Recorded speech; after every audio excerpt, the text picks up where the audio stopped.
खुशामदीद। जिला परिषद primary digital school Khamgaon, taluka Shevgaon, जिला अहमदनगर। आज हम दरमियान में ई आने वाले अल्फाज पढ़ेंगे। पीर, तीस, पीस,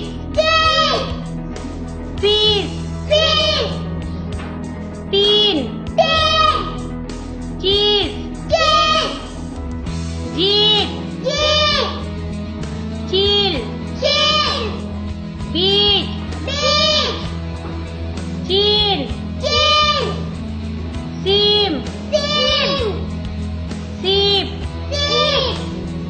पील, कील, गीत, नीम, मील, झील, बीज, परीत, जमीन, करीब, अलीम, कलीम, गरीब, नसीम, जहीन,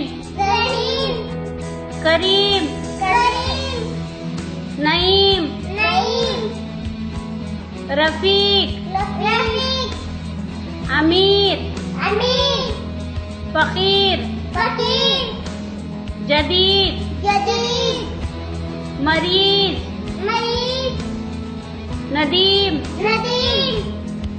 शुक्रिया।